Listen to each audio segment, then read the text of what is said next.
Hey, how's it going, dudes and dudettes? Brad the Fixologist here. Today was the first snow day in Louisville, Kentucky. We had a little bit of snow earlier, and it's pretty chilly in my house. Before, though, I turned my HVAC system on, which is where we are right now. We're down in my basement.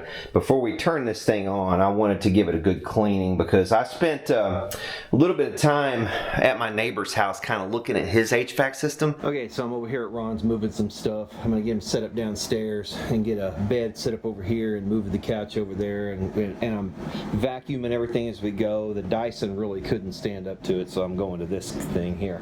But I started vacuuming off these intake receptacles, and we already knew that this was a problem, but man, I had no idea. So I went ahead and pulled this thing off of here just to get a sense of how dirty it might be inside of here. Look at this.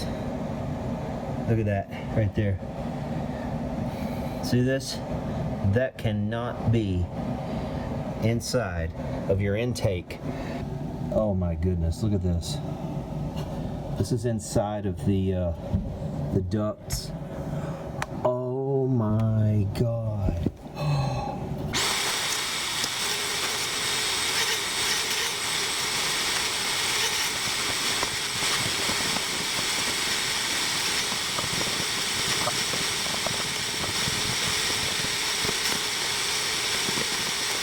Alright, so that's everything I can reach right here, but that's not even scratching the surface. And it inspired me to kind of look at mine, and as bad as his is, mine is not that much better. So let me show you what I'm talking about. Check this out. So down here is the blower. And sorry about the strobing effect on the flashlight down there, and hopefully that doesn't keep doing that, but it's a LED flashlight, so can't really help it much.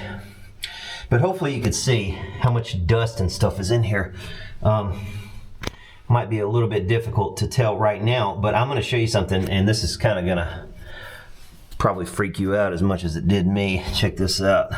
So I'm gonna turn on my vacuum cleaner, and I've got this, it's like a gun barrel cleaner here, this very long brush, and I'm just reaching in here, and I'm going in between these fan blades, and you can see all the dust, I'm sure, that's coming out already, but I'm going to turn on the vacuum and vacuum.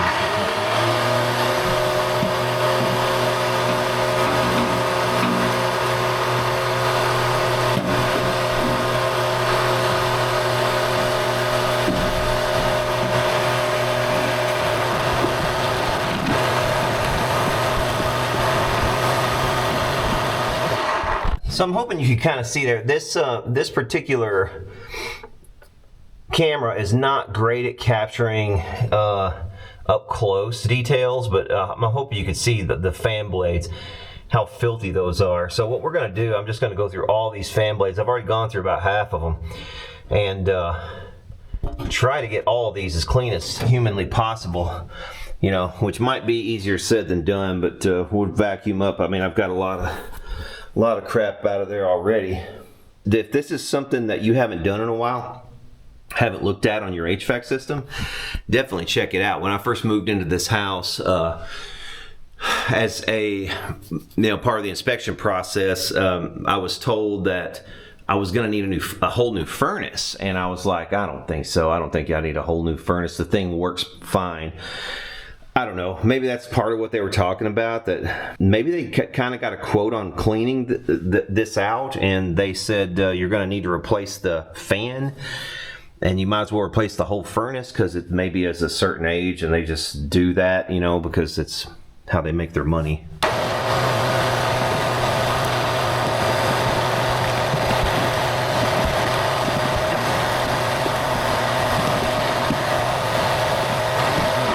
Okay, here's a quick note. I don't know if you could see those little clips on a couple of the fan blades there. There's one down lower, and then there's another one a couple blades up.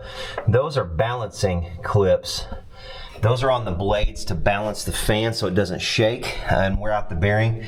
If you do this, make sure you don't knock those loose, and if you do knock one loose, try to get it back exactly where you had it, because that would have been set probably at the factory, or maybe at the time of installation, I'm not really sure. But yeah, definitely don't knock those loose.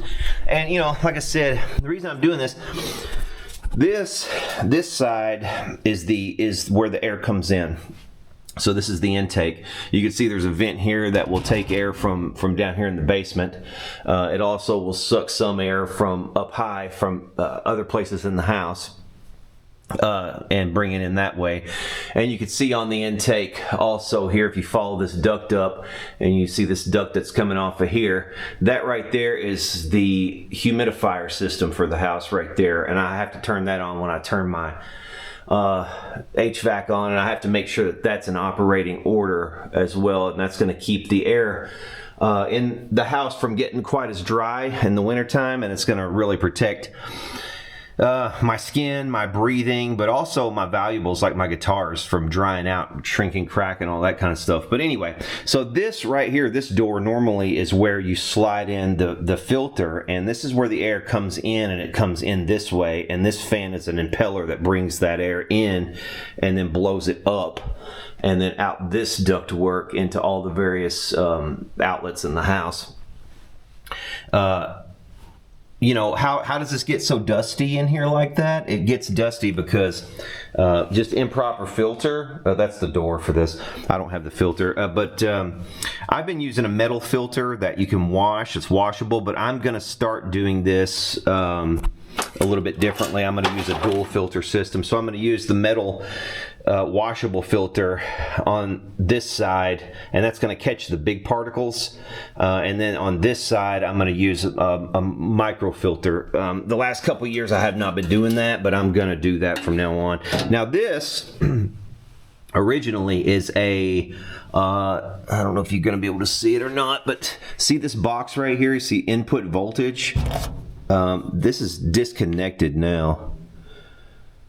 Yeah, this isn't even, it's not even connected to anything, but normally this would be connected to a voltage, and you have these larger boxes that slide in the middle here, and then you have filter and then boxes in the middle that take up all this middle space, and then you have another filter. So you have like a 3-stage filter. It's Trim TX is this one, TTM, Triton electronic air cleaner. So this is an electronic air cleaner.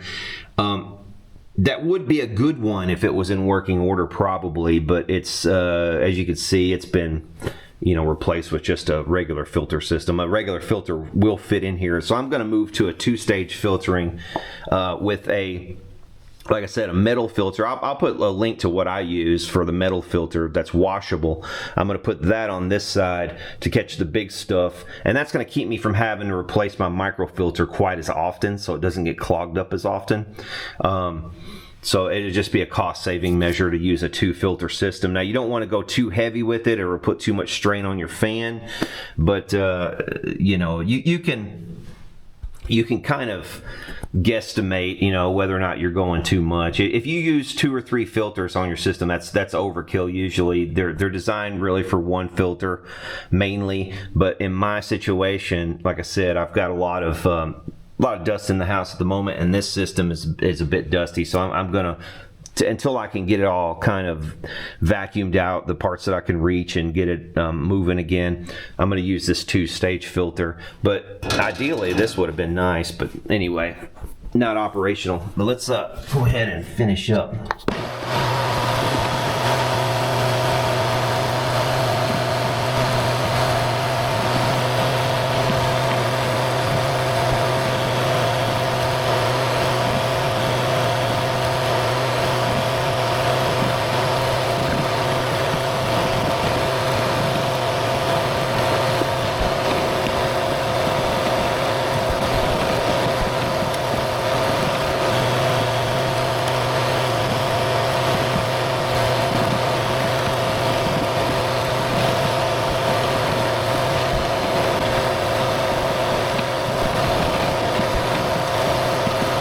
Okay, so it's not 100%, but it's better than when I started, and you could still, you could see dust flying. Look at the light right there. You'll see dust. Watch it as I do this. Watch this. See the dust just flying off of that?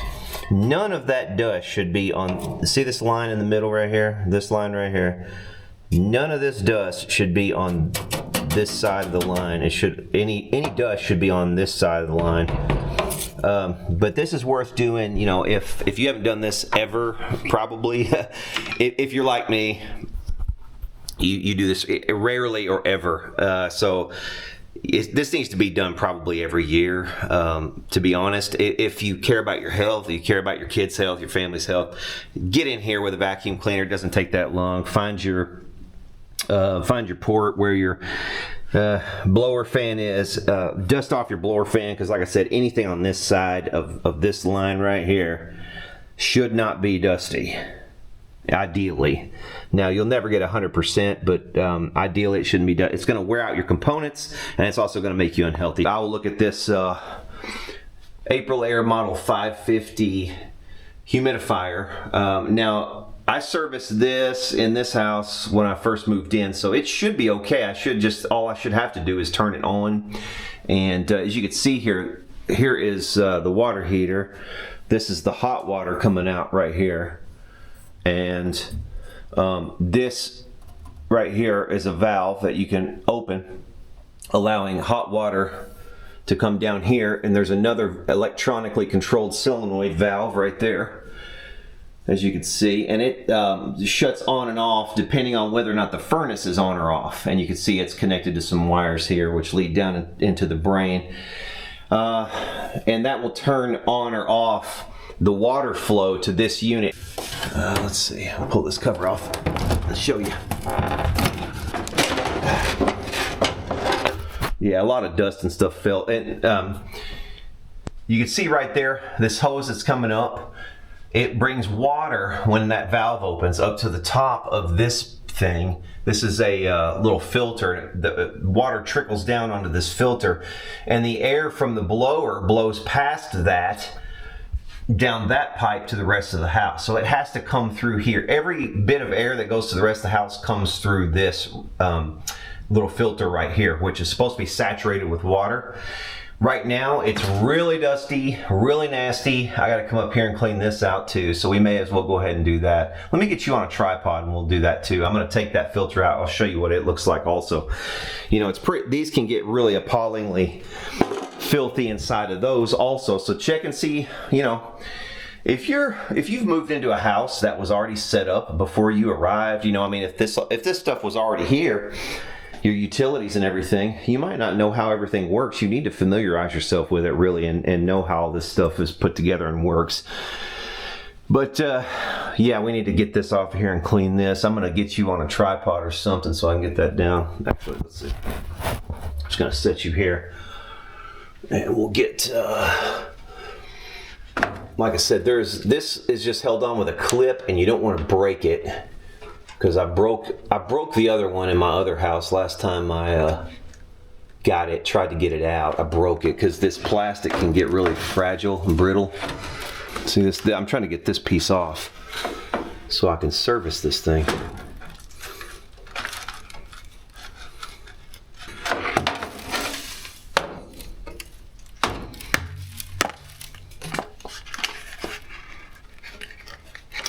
Like I said, I think the one in my other house, I ended up breaking it and just taping it on or something later.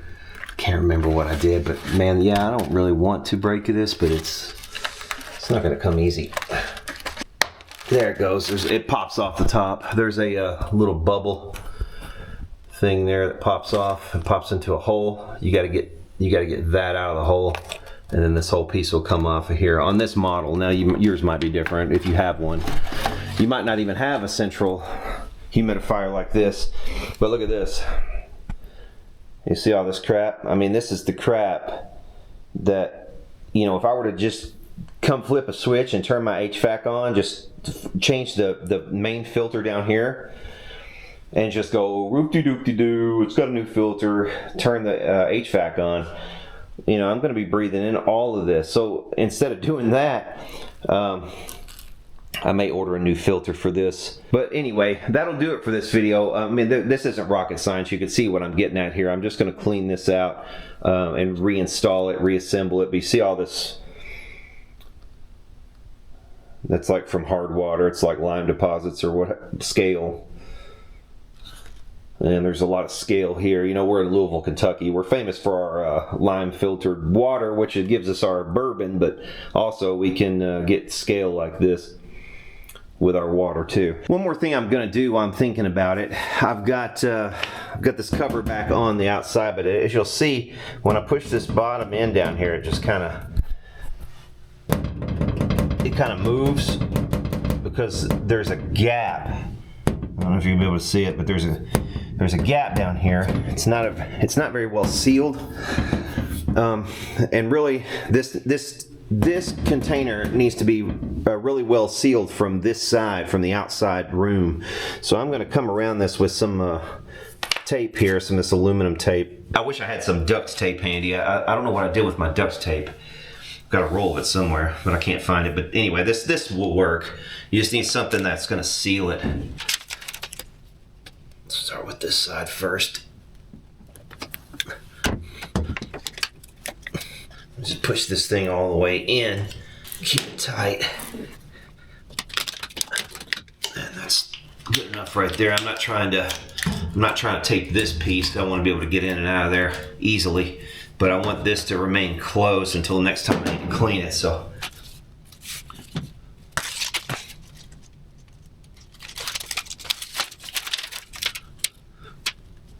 I probably only have to do the side, actually.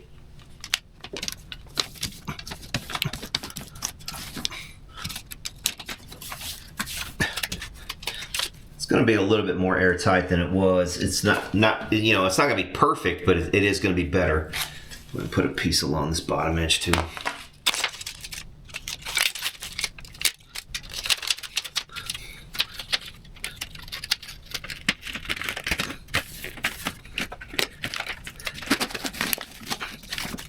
There we go. All right. That's just, like I said, that's just going to make this a more restrictive pathway for any air to come in, so it can't get in around the edges of this door. I want all the air that possibly to come from over here and through. So we want it to go past the filters, in other words, past the filters and not come in around this door. I think that's what's probably been happening for a long time. You've had air leaking in from the door, and plus the filtering hasn't always been kept up with right. So we're going to start doing a better job now. So anyway, like I said, if you've never done this, or if you have forgotten to do it for several years now, this is the time of year to do it, man, when it's getting cold enough to start turning your heat and stuff on. Anyway, that'll do it for this one. We'll see y'all later.